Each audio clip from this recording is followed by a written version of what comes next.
മറ്റൊരു പ്രധാനപ്പെട്ട വാർത്ത ട്രംപുമായി ബന്ധപ്പെട്ട് ട്രംപിന്റെ ഈ തീരുവ യുദ്ധത്തിനൊക്കെ അമേരിക്കയിൽ തന്നെ തിരിച്ചടി ഉണ്ടാകുന്നു എന്നുള്ളതാണ്.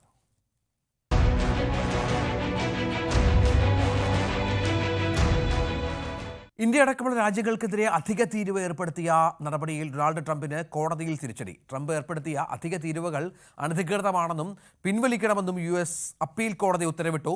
കോടതി വിധി പക്ഷപാതപരമാണെന്നും വിധിയെ സുപ്രീം കോടതിയിൽ ചോദ്യം ചെയ്യുമെന്നും ട്രംപ് പ്രതികരിച്ചിട്ടുണ്ട്. ഇതിനിടെ മറ്റൊരു വാർത്ത പുറത്തു വന്നത് ട്രംപ് ചില ആരോഗ്യസ്ഥിതിയുമായൊക്കെ ബന്ധപ്പെട്ടാണ്. സോഷ്യൽ മീഡിയയിലൊക്കെ അത് വലിയ വാർത്തയാണ്. മനു, പലതരത്തിലാണ് എന്നും ട്രംപ് വാർത്തകൾ നിറയുന്നത്. ഇപ്പോൾ ഈ തീരുവയുടെ പേരിൽ ട്രംപിന് അമേരിക്കയിലെ കോടതിയിൽ തന്നെ തിരിച്ചടി നേടുന്നു. കാരണം ഇന്ത്യക്കെതിരെ ഇത്ര വലിയ തീരുവ ഏർപ്പെടുത്തുന്നതൊക്കെ അമേരിക്കൻ ജനതയ്ക്ക് അംഗീകരിക്കാവുന്നതല്ല. നമ്മുടെ ഉൽപ്പന്നങ്ങളൊക്കെ ഒരുപാട് ഉപയോഗിക്കുന്ന ഒരു രാജ്യമാണ് അമേരിക്ക എന്നുള്ളത് പ്രധാനം. ഒപ്പം രാഷ്ട്രീയമായും ചില തിരിച്ചടികൾ ട്രംപിനുണ്ടാകുന്നു എന്ന് മനസ്സിലാക്കണ്ടേ?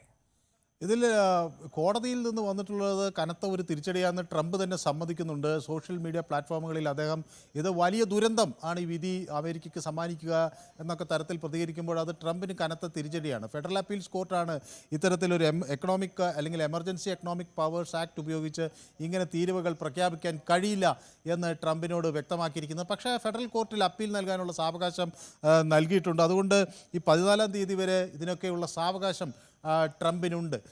അടുത്ത 14-ാം തീയതി വരെ ട്രംപിന് വേണമെങ്കിൽ ഈ നികുതി തീരുവ ചുമത്താം.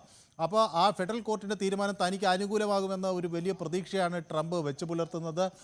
അതോടൊപ്പം ട്രംപിൻ്റെ ഇതേ താല്പര്യങ്ങൾ അല്ലെങ്കിൽ ഇതേ അഭിപ്രായം പ്രഖ്യാപിച്ചുകൊണ്ട് US ട്രഷറി സെക്രട്ടറിയും അതുപോലെ കോമേഴ്സ് സെക്രട്ടറിയും ഒക്കെ രംഗത്ത് വന്നിട്ടുണ്ട്. ഡയർ കോൺസിക്വൻസസ് ഉണ്ടാകും എന്ന് അവർ പറയുന്നു. Marco Rubio secretary of States ഇതിനെപ്പറ്റി വ്യക്തമാക്കിയിട്ടുണ്ട്. അദ്ദേഹവും ട്രംപിൻ്റെ നെതിരെ വന്നിട്ടുള്ള കോടതി വിധി വലിയ പ്രത്യാഘാതങ്ങൾ ഉണ്ടാക്കും എന്ന് പറയുന്നു. പക്ഷേ ട്രംപ് കൃത്യമായി പറയുന്നത് ഇങ്ങനെ ഒരു താരിഫ് നീക്കം വഴി $142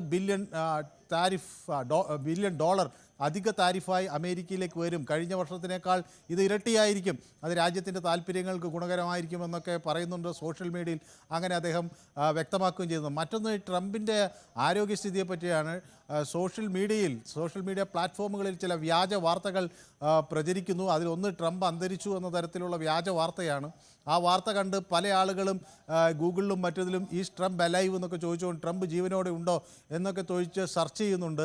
അത് അമേരിക്കയിൽ വലിയ ആശയക്കുഴപ്പത്തിന് വഴിവെച്ചിട്ടുണ്ട്. ഏതായാലും ട്രംപ് കഴിഞ്ഞ ഓഗസ്റ്റ് 24-നാണ് ക്യാബിനറ്റ് യോഗത്തിൽ പങ്കെടുത്തത്. അതിനുശേഷം ട്രംപിനെ കാണാനില്ല എന്നൊക്കെ ചിലർ സമൂഹ മാധ്യമങ്ങളിൽ എഴുതുന്നു.